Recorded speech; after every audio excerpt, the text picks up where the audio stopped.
Si tu me dis que Rudy Garcia il a le niveau pour entraîner le Napoli, alors Balerdi il a le niveau pour jouer au Real Madrid. De Laurenti pense que le mec, il dépense 1 euro, il meurt. Guardiola, meilleur coach de l'histoire. C'est même pas le meilleur coach de l'histoire du Barça. Il faut arrêter avec Payet, c'est un grand joueur. Marquinhos, capitaine du PSG? Non mais arrête, il a le charisme d'une nuit. Raphaël Leao du Milan AC est une immense fraude. Alex Ferguson, c'est juste un Giroud qui a eu beaucoup de moyens. C'est pour ça qu'il a réussi. Elle a dit Diouf. C'était pas partie des légendes du football. Si t'enlèves le championnat anglais, allemand, espagnol, italien, portugais, lituanien, la Ligue 1 c'est le meilleur championnat européen. Salut à tous, je suis super content de vous retrouver pour un nouvel épisode du FC Copain. Alors pour m'accompagner aujourd'hui, je suis avec Alex. Salut mon copain. Salut Jerry, salut mon copain.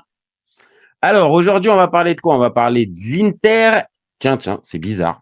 Alex qui est là pour un débat, on parle de l'Inter. Ça m'étonne. Je suis un peu étonné quand même. Toujours là quand faut parler des Nerazzurri. Ah là, c'est ça que je voulais t'entendre me dire. Donc on va parler de l'Inter et on va se poser la question ensemble. Est-ce que cette année, ça peut être l'année idéale pour l'Inter pour remporter la Champions League 2025?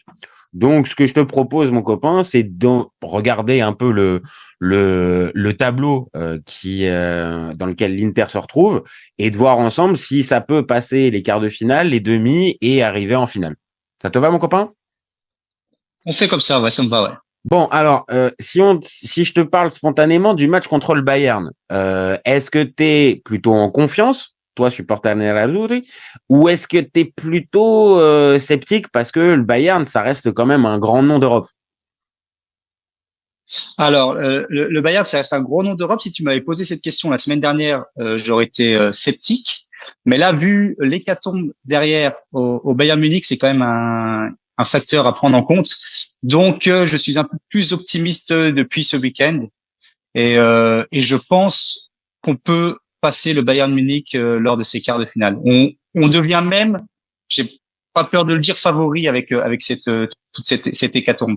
Donc pour toi en fait, c'est on va dire la cascade de blessures que peut avoir le Bayern qui redistribue un peu les cartes et qui mettrait l'Inter donc un petit peu favorite, et ça serait pas plutôt l'Inter qui le jeu de l'Inter ou la montée en puissance de l'Inter qui te ferait dire ça? C'est plus les faiblesses du Bayern actuelles qui peuvent te donner confiance, si je comprends bien. Ouais, alors ouais, c'est surtout les cascades de blessés. Après, il y a aussi un facteur clé à l'Inter, c'est voir si nos blessés aussi reviennent, puisqu'on a quand même Lautaro qui est incertain. Alors je pense qu'il va revenir d'ici ce week-end. Et puis on a surtout Dumfries qui lui est quasi incertain pour le match du Bayern. Et Dumfries pour moi c'est le facteur X de cette double confrontation. Ça te change, ça te change le jeu. Ça te change le jeu de l'Inter. Ça change le jeu de l'Inter, et je pense que ça change aussi le jeu du Bayern. Quand ils préparent le match, de savoir qu'en face il y a Dumfries ou Darmian sur une double confrontation, ça change tout. C'est pas la même. Non, ça c'est évident. Maintenant, de l'autre côté, on l'a dit, tu l'as un peu évoqué, le Bayern va devoir faire sans Alphonso Davies sur le côté gauche. Donc, je sais pas si c'est Guerreiro qui va se retrouver à ce poste-là. Vraiment, je vois pas réellement qui va jouer, mais l'Inter va quand même avoir une carte à jouer à ce niveau-là. Maintenant, est-ce que le niveau de l'Inter à ce moment-là de la saison, donc début avril, est-ce que tu sens une équipe qui est fatiguée, comme on peut avoir à certains moments, c'est-à-dire une équipe qui est en train de qui est un petit peu au bout, ou au contraire, tu sens qu'il y en a encore un petit peu sous la semelle malgré les absences de Lautaro et Dumfries peut-être pour le match aller? Alors je suis pas dans le staff de l'Inter ou proche du staff de l'Inter, mais j'ai l'impression qu'ils ont mis une charge vraiment en janvier-février. J'ai trouvé les joueurs très très très fatigués en janvier-février, c'est très poussif. Et là, depuis un mois, avant la trêve internationale, j'ai senti l'Inter en forme. Le match à l'Atalanta, il est exceptionnel dans la gestion. Enfin voilà, c'était un match qu'ils ont géré de A à Z et qu'ils ont gagné assez facilement. Là, ce week-end, c'était poussif les 20 dernières minutes, mais s'il y a 3-0 à la 70e, bah voilà, c'est pas la même fin de match. Donc je les trouve en forme. Bien plus qu'en mois de février ou janvier. Donc Donc, à voir aussi l'état de forme du Bayern. Je les regarde pas assez souvent jouer pour dire s'ils sont en forme ou s'ils sont pas en forme. Mais vu leurs derniers résultats, ça a l'air quand même d'aller, en tout cas en Bundesliga. Enfin, en tout cas, ce week-end, ils ont gagné. C'est ça. Tu sens que le Bayern reste un nom. Et comme je le disais au tout départ, ça reste un nom important. Et donc, évidemment, tu peux jamais sous-estimer le Bayern. De toute façon, en quart de finale, tu sous-estimes pas ton adversaire. Mais voilà, il y a un nom. Maintenant, est-ce que c'est un Bayern qui est le plus flamboyant qu'on a connu ces dernières années? Je pense pas. Je pense qu'en plus, comme tu l'as dit, avec ses absences, il y a un coup à jouer du côté de l'Inter et on le voit un peu, même il peut y avoir quelques blessures. T'as quand même une ossature qui est là. Sommer est revenu. Il y a vraiment, on va dire, pour moi, tous les ingrédients pour que l'Inter joue vraiment ce quart de finale globalement avec toutes ses armes.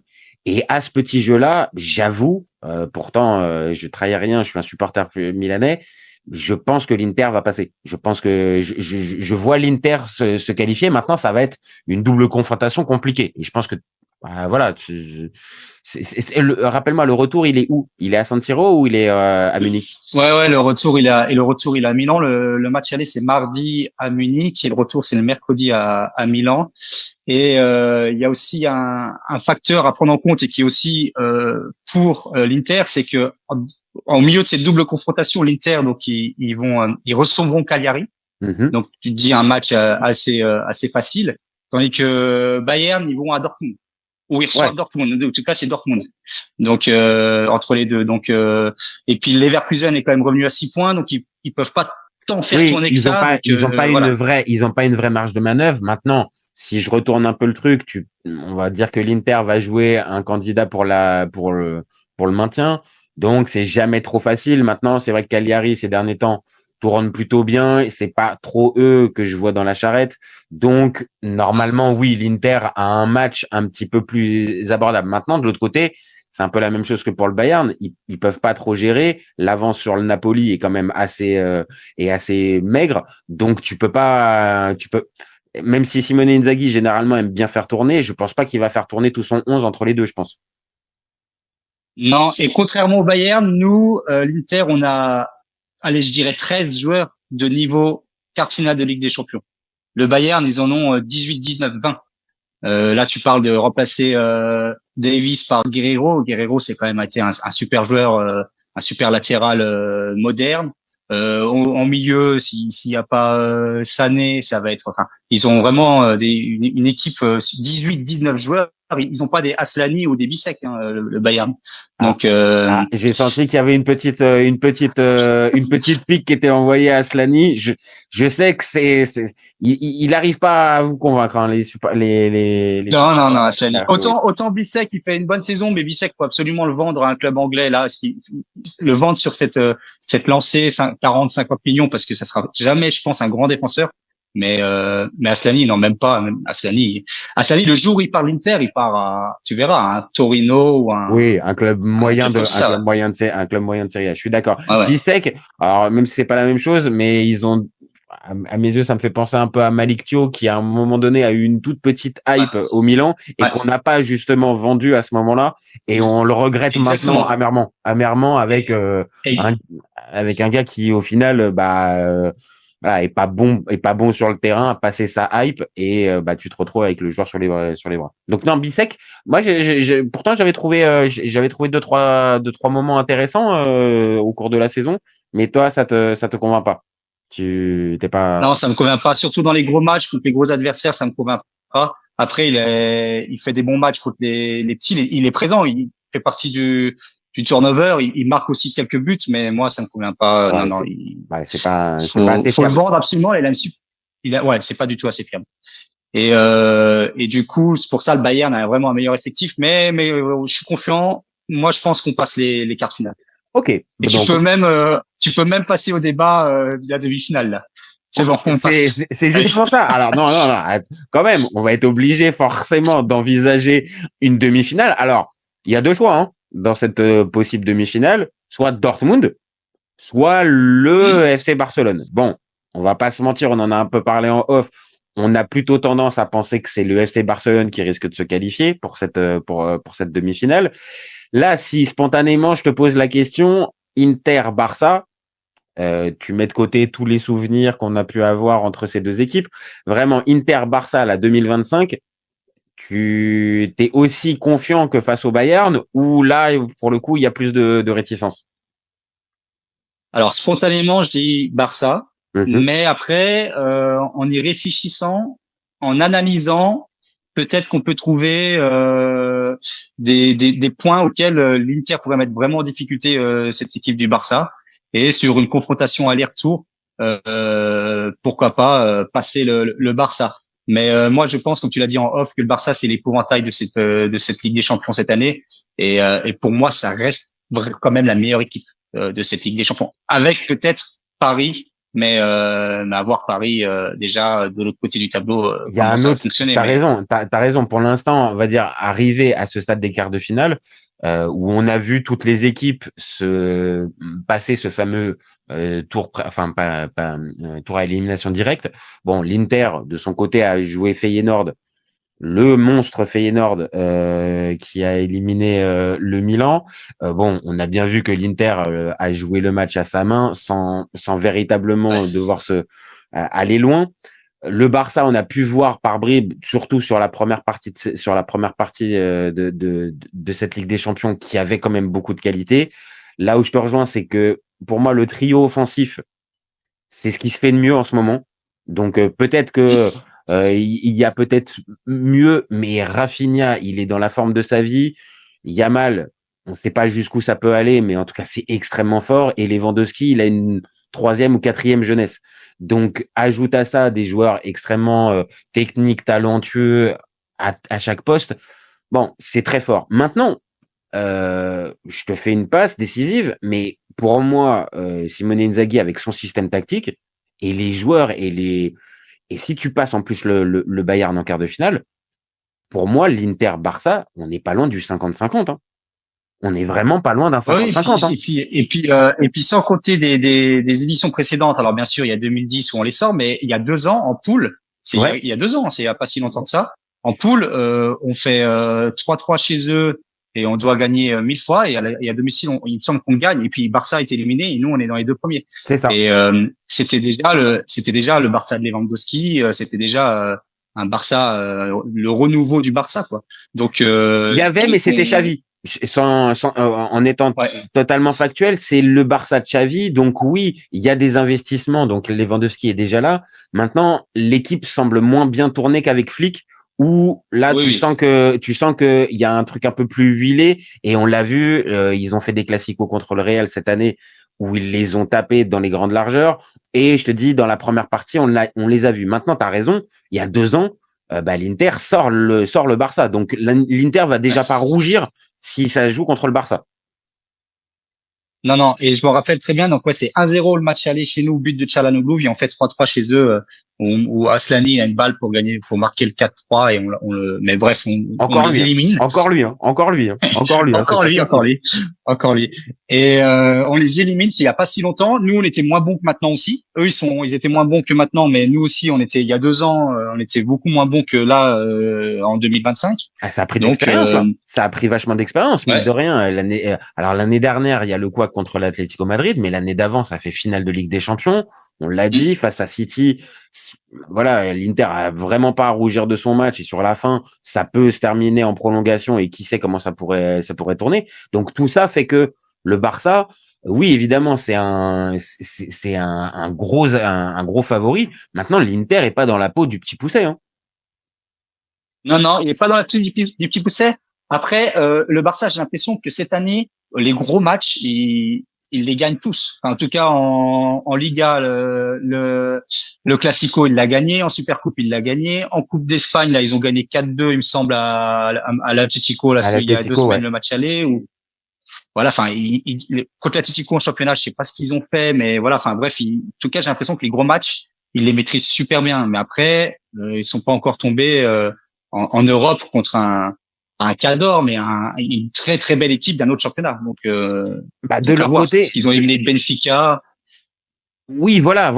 On a vu la qualité, on a vu sur ces fameux matchs de poule. Maintenant, les fameux matchs de poule, on a, même si c'était la première fois, on a vu que il y a aussi une limite un peu à ça. C'est-à-dire, t'as des équipes qui font un peu de calcul, qui sont pas non plus, qui gèrent un peu leur saison. Donc le Barça, on a pu voir, là où je te rejoins, c'est sur les gros matchs qu'ils ont pu avoir. Ils en ont pas eu 50, mais sur les peu de gros matchs qu'ils ont eu, ils ont été présents. Maintenant, moi, j'insiste vraiment sur un truc, c'est que l'Inter a l'expérience, mais pour moi, tactiquement, ce fameux trio qui est extrêmement dévastateur du côté Barça, pour moi, l'Inter, après, on est d'accord, il faut que l'Inter, elle ait son 11 type, mais si elle a son 11 type, pour moi, elle peut vraiment tactiquement les emmerder et pour moi, ça peut passer. Dis donc, il y a l'Inter contre le Barça, s'ils passent, c'est s'ils sont aussi costauds défensivement qu'ils l'ont été au premier tour. Quand on fait 0-0 à City, et c'est le City, le City fort du mois de septembre, pas le City du mois de février ou du mois de décembre. C'était vraiment le City super fort. Après, Arsenal à domicile, on fait un peu tourner. Voilà, ils se prennent les pieds dans le tapis. Arsenal, ils n'arrivent pas à se créer. Ils se créent très peu d'occasions. On gagne 1-0. Enfin, voilà, contre les gros, on a été vraiment présent défensivement cette année. On a pris qu'un seul but en 10 matchs, il me semble. Donc oui, ça, c'est vraiment des facteurs qui peuvent te permettre en tout cas de mettre en difficulté le Barcelone sur un match aller-retour. Et rien que sur ça, tu vois, rien que sur cette approche, il n'y a pas beaucoup d'équipes qui peuvent envisager une double confrontation avec le Barça en se disant, ok, on n'est pas, je te dis, dans la peau du petit pousset ou dans l'équipe outsider. Donc rien que déjà ça, c'est déjà fort. Maintenant, il y a un quart de finale à faire. Il peut y avoir un monde où le Barça n'y arrive pas et c'est le Borussia Dortmund. Et là, si c'est le Borussia Dortmund, alors évidemment, on va toujours se dire, évidemment, c'est plus simple. Bon, mine de, l'année dernière, le Dortmund fait finale quand même, hein. Donc, attention à ne pas les sous-estimer. Et c'est pareil, si Dortmund vient à sortir le Barça, faudra quand même les prendre un petit peu au sérieux parce que, vu ce qu'on vient de dire du Barça, s'ils les éliminent en quart, ça sera pas non plus. Maintenant, je pense que à choisir, je pense que tu préfères affronter le Borussia Dortmund en demi-finale. C'est clair, mais à mon avis, c'est Barça à 100%. Ok, donc on partirait sur le Barça. Bon, et donc dans un scénario très positif pour les Nerazzurri, donc après avoir sorti le Bayern, après avoir sorti le Barça, de l'autre côté du tableau, spontanément sur Real, Arsenal, Paris Saint-Germain, Aston Villa. Qui tu verrais là spontanément arriver au bout? Le Real de Mbappé, Arsenal d'Arteta ou le PSG de Luis Enrique ou ou Unai Emery de Aston Villa de Unai Emery. Alors je pense que la demi-finale sera Paris. Pour moi, c'est sûr. Et de l'autre côté, je vois quand même. Je sens que ils vont faire 2 matchs très très très très moyens, mais ils vont s'en sortir un peu comme d'habitude. Et Arsenal va aussi, comme d'habitude, être un peu le club loser de. Enfin, je pense qu'ils vont essayer de proposer du beau jeu, tout ça, mais voilà, ça va se faire comme d'habitude. Comme d'habitude, une année sans titre, encore une fois, et puis voilà. Mais moi, je pense que ce sera PSG Real la demi-finale, mais je suis moins sûr du Real Madrid que par exemple du Barça. Barça pour moi c'est 100%. Real, je laisse petite chance à Arsenal, mais alors spontanément, alors je vois ce que tu veux dire. J'ai plutôt la même sensibilité, c'est-à-dire le PSG Aston Villa. Je pense que le PSG va se qualifier. Et pour le Real Arsenal, oui, je te rejoins encore une fois. Je pense que c'est la force de l'habitude de voir à chaque fois le Real qui est pas bon, qui galère et qui au final arrive toujours à retomber sur ses pattes et arrive à se qualifier. Donc oui, je pense qu'il y a un peu de ça. Maintenant, spontanément. Quelle équipe, pour aller dans notre débat, quelle équipe t'inquiéterait le plus si l'Inter arrivait en finale à affronter? Ce serait plus laquelle qui t'inquiéterait le plus? Celle qui m'inquiéterait le plus, c'est le Real, même si pour moi le Real est moins fort que Paris. Mais le Real, franchement, moi j'ai la trentaine passée, mais j'ai jamais vu le Real perdre une finale de Ligue des Champions. Donc, j'ai la quarantaine, je l'ai pas vu non plus. Donc, je te rassure. Voilà. Donc, je pense que s'ils vont en finale, il y a même pas, enfin, ils vont au bout, quoi. Ils vont au bout et c'est pour ça que de l'autre côté, je suis quand même, j'espère, si nous, l'Inter en finale, que ça soit Paris, même si je te le dis, Paris, pour moi, est meilleur que le Real. À mon avis, si, en demi-finale, ce sera, je pense que, pour moi, Paris est favori. Pas favori parce que voilà, c'est le Real, mais non, sur ce que tu vois, on va dire dans les matchs de Ligue des Champions et évidemment le match contre Liverpool, je pense à marquer les esprits, aller sortir Liverpool à Anfield, c'était un sacré exploit et la manière dont il joue, je pense que c'est ça aussi qui. C'est la manière surtout. C'est la manière dont il joue puis la manière dont joue le Real aussi, c'est très poussif. Moi, je regarde souvent jouer en Liga, c'est très, très, très poussif. Tous les matchs, c'est poussif. Ils sont même sifflés à domicile.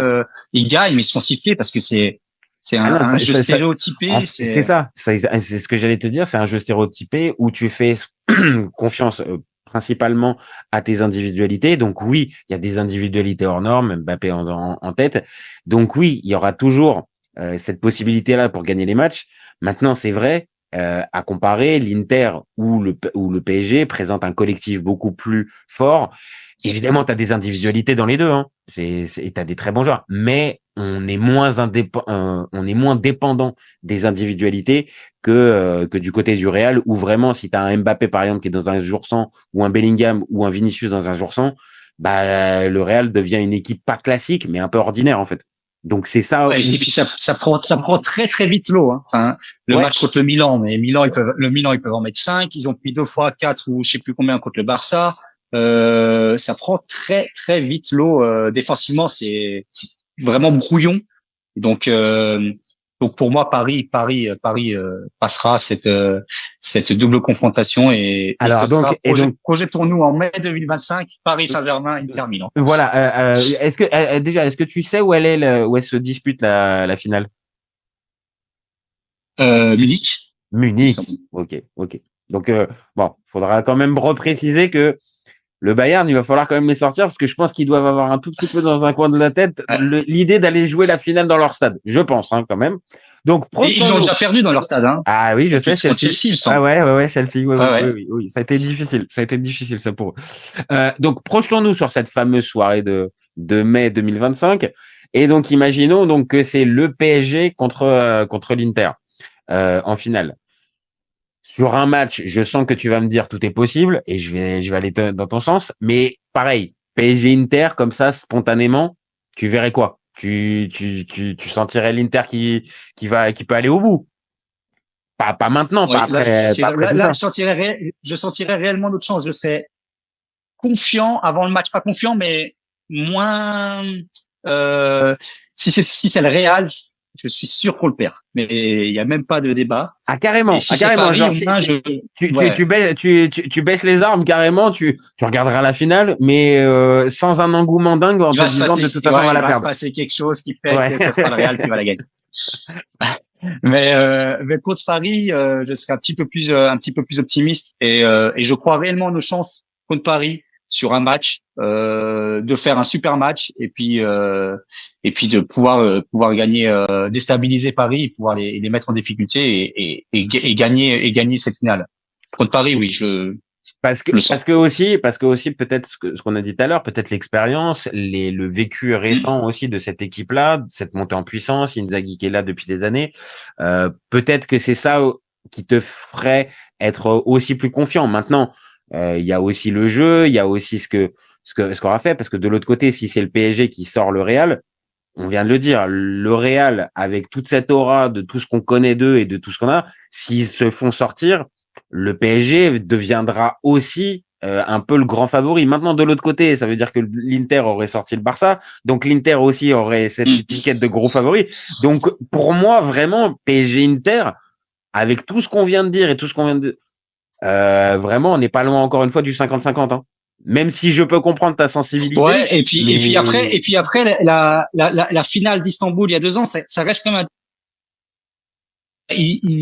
On pensait qu'on allait prendre une valise. On a fait un super match et cette finale, on peut et même on doit la gagner, en tout cas égaliser et les pousser en prolongation. Et quand j'entends des interviews de Lautaro, de Barella ou de Bastoni, tout ça, c'est vraiment un traumatisme. Et je pense que si on retourne en finale contre une équipe moins expérimentée, qui n'a jamais fait de finale de Ligue, enfin, s'ils en ont fait une, mais les joueurs de l'effectif n'ont jamais fait de finale, moi, je pense même, on est favori de la finale. Non, mais ça se tient. On a éliminé le Bayern et le Barça, donc ah non, mais c'est sûr, c'est là aussi. Après, de toute façon, quand t'arrives dans à ces niveaux de compétition, forcément, on est face à des cadors. Tu peux pas avoir la surprise, elle peut aller jusqu'en quart de finale. C'est pour ça que, par exemple, un Aston Villa ou un Dortmund sont encore là. Maintenant, il y a de fortes chances pour que ça s'arrête derrière. Mais t'as raison, c'est vrai que entre l'approche de la finale d'Istanbul, où tu joues un City de Guardiola avec Haaland et tout ce qui va avec, où évidemment t'as pas l'étiquette de favori, le fait de l'avoir perdu de cette manière-là, vraiment un peu à l'arrache, je pense que malgré la déception, ça a rassuré en fait les joueurs sur leur capacité. C'est-à-dire, en fait, c'est même pas qu'on est, on est des bons joueurs, c'est qu'en fait, on a le niveau de remporter la Ligue des Champions. Donc forcément, dans un groupe qui a très peu évolué, le socle de joueurs est resté. Forcément, 2 ans après, si tu te retrouves en finale et que c'est le PSG en face, je peux comprendre ton approche avec, c'est quand même un peu, on va pas la laisser passer celle-là. Alors que si c'est le Real, bon, oui, là, tu peux très vite avoir peur. Et si c'est Arsenal, je pense que ça sera la même chose que pour Paris. Tu seras plutôt confiant si c'est Arsenal. Bien sûr. Donc au final là dans notre débat, on arrive à la fin. Toi qui étais un tout petit peu sceptique au tout début, vraiment sans trahir les secrets de notre débat, t'étais un petit peu sceptique. Au final, c'est pour l'Inter. C'est pour l'Inter au final. Il y a une petite brèche et on peut vite se retrouver dans cette brèche. Donc tant qu'à faire, croyons-y quoi. Il faut y croire. Donc et vraiment, tu penses que l'Inter et vraiment pour terminer, est-ce que tu penses que cette Inter peut arriver à faire la masterclass de 2010, c'est-à-dire refaire le triplé, parce que on rappelle, l'Inter est en capacité de refaire le triplé. Ils sont premiers avec 3 points d'avance en Serie A sur le Napoli. Ils sont en demi-finale contre le Milan de la Coppa, et on vient de le dire. Donc toi, un triplé, tu penses que c'est possible, ou là c'est complètement utopique et là c'est vraiment too much? En tout cas, je pense que on va être champion. Enfin, en tout cas, on doit être champion. Et après, c'est que du bonus. Si on est champion et que on passe ce tour de Ligue des Champions, parce que le match retour contre le Milan, on saura déjà si on est éliminé ou si on est en demi-finale. Okay. Si on est en demi-finale, je pense que la coupe sera vraiment anecdotique. Enfin, après, ça reste un derby, c'est toujours quelque chose, mais je pense qu'ils vont se concentrer sur autre chose. Mais si on perd cette double confrontation, là, il faut au moins qu'on fasse le doublé. Je sais pas si tu vois ce que je veux dire. Tu vois, si donc là, ce que tu essaies de me dire, c'est qu'il va falloir vraiment qu'en tant que supporter du Milan, je sois vraiment à fond à fond pour l'Inter, qu'il passe le Bayern pour qu'il laisse un petit peu de côté cette fameuse Coppa Italia qui est anecdotique, pour au moins laisser une chance au Milan d'arriver à faire quelque chose. Sinon, comme tu as dit, si ça sort contre le Bayern, oui, là il faudra forcément sauver la saison avec cette Copa. Ouais, si on sort contre le Bayern et qu'on sort contre le Milan et qu'on est champion, c'est une saison normale. Enfin, on fait une bonne saison. Oh, monsieur est quand même fort. On est champion. Bon, on a fait quart de finale. Bon, on est champion, c'est une saison normale. Ah oui.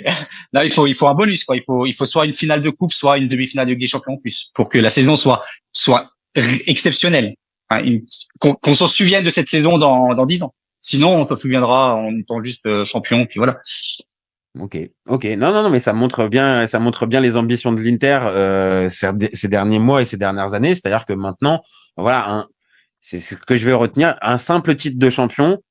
C'est pas ça ferait la gueule, mais limite, c'est bon, ça serait un peu décevant. Alors que on parle quand même. Si on est éliminé, si on sort contre le Bayern, ouais, oui. Non, mais tant mieux, hein. Tant mieux. Ça montre encore une fois les ambitions, et que une saison réussie, et c'est vrai, avec cet effectif et avec on va dire cette structure. Oui, c'est vrai que juste la Serie A, ça serait un peu décevant. Mais quand même, en tant que cousin milanais. C'est décevant en te disant que tu perds la Supercoupe contre le Milan et du coup la demi-finale contre le Milan. Donc c'est sûr que ce serait plus que décevant contre ce Milan-là, parce que j'ai encore regardé la première mi-temps hier soir. Oh, mon Dieu. Non. On va arrêter ce débat-là, ça va finir en massacre. Bon, on va arrêter là. Je te remercie, mon copain. Merci à toi. Donc, voilà, pour terminer, l'Inter, ça a une chance. Ça a vraiment une chance de pouvoir aller la remporter, la Ligue des Champions. Voilà. C'est ça. Ça me fait mal. On y croit, n'est-ce pas, Jajaï? On est pour. Écoute, qui ne dit mot consent, mais bon, écoute, on va penser au coefficient de la Serie A. Voilà, on va penser à ça. Donc, on va voir. Merci à toi, mon copain, d'avoir participé à ce débat. En tout cas, c'était un vrai plaisir. Merci, puis on se voit pour le débrief de la finale de Munich. Ah bah, écoute, avec grand plaisir, avec grand plaisir. On se donne rendez-vous. Ça marche. Et puis, nous, on se retrouve très vite sur un nouvel épisode.